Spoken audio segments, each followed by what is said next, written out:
नांदेड जिल्ह्यातील काही अधिकृत वितरक हे चढ्या भावाने व टंचाई निर्माण करून पेस्टिसाइड कंपन्या जिल्ह्यात व परराज्यात मालाची विक्री करत आहेत।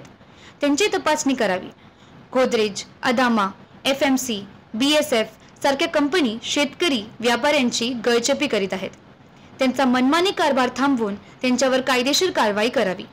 यासह इतर विविध मागण्यांसाठी पेस्टिसाइड कंपन्यांच्या विरोधात बुधवारी नवा मोंढा येथून शहरातील मुख्य रस्त्याने जिल्हाधिकारी कार्यालयावर मोर्चा काढण्यात आला।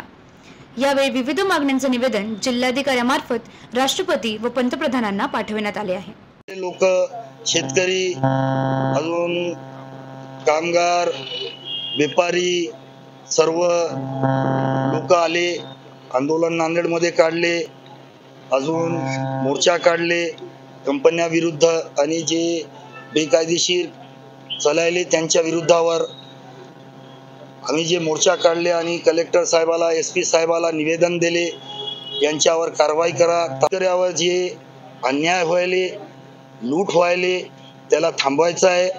शेतकऱ्यावर मोठे व्यापारी डिस्ट्रीब्युटर अन्याय करायले, शेतकऱ्यावर जे GST आहे महत्वाची गोष्ट, मी स्टेट गव्हर्नमेंटला सेंट्रल गव्हर्नमेंटला मी एक नम्र विनंती करतो की शेतकरी जे घेतात त्याच्यावरची GST कमी करून टाका।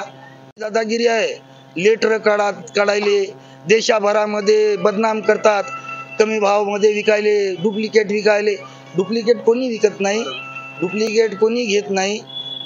कंपन्या स्वतः डुप्लिकेट बनवितात, 30% GST 30% इन्कम टॅक्स वाचवितात आणि 18% GST वाचवितात। 50% वाचून पाठीमागलचा दरवाजातून तेच माल दुसऱ्याला देतात आणि मग त्याला म्हणतात की डुप्लिकेट माल आहे। डुप्लिकेट काहीच नसते। मल्टीनॅशनल कंपन्यांचे स्वतःचे बॉटल असतात, स्वतःचे लेबल असतात, स्वतःचे QR कोड असतात, स्वतःचे बॉक्स असतात, ते कुठेही बनवू शकत नाही। मेन मागणी काय आहे तुमची? मेन मागणी हे सगळं कंपन्यावर कारवाई व्हाव, यांच्यावर बंदी आणाव। ठळक घडामोडींसाठी देशोन्नती न्यूज चॅनलला सबस्क्राइब करा आणि बेल आयकॉन प्रेस करा।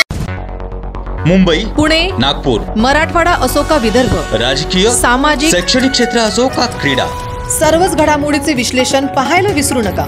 फक्त देशोन्नती न्यूजवर।